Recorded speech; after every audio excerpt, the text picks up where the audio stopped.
Bismillahirrahmanirrahim. Assalamualaikum warahmatullahi ta'ala wabarakatuh. Aya pertarosan ti sebagian masyarakat. Kumaha hukumna pami aya imam anu ngaoskeun bismillahna henteu dijaharkeun. Artina henteu ditarikeun ngaoskeun bismillahna. Mangka eta pertarosan urang waler ku katerangan ayeuna anu sahih. Bismillahirrahmanirrahim.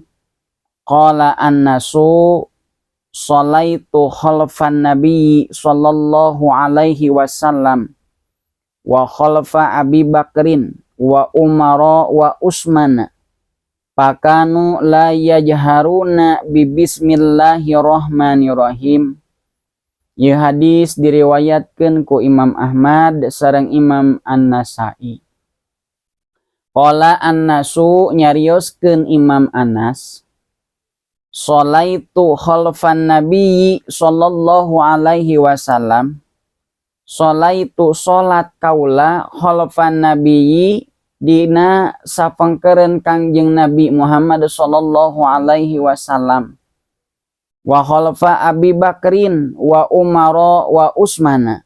Oge kantos netepan di sapangkeureun ayeuna Sayyidina Abi Bakar, Sayyidina Umar, oge Sayyidina Usman.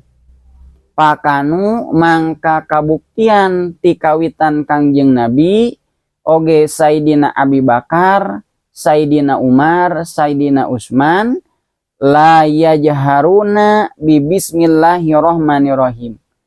Tara narikeun, tara ngajaharkeun kana aosan bismillahirrahmanirrahim. Janten pami urang menakan dina ayeuna hiji kampung, hiji daerah, hiji ayeuna teh lembaga, aya imam anu teu ngajaharkeun kana ayeuna aosan bismillahna, berarti ningali kana keterangan ieu. Anu penting mah urang sadayana anu dijaharkeun aya dalilna, aya keteranganana, aya hadisna. Anu dihofikeun ge aya keteranganana, aya dalilna, oge aya hadisna. Saling menghargai, duanana oge sae, ieu anu disebatkeun perbedaan. Mugia aya mangfaatna, wallahu alam.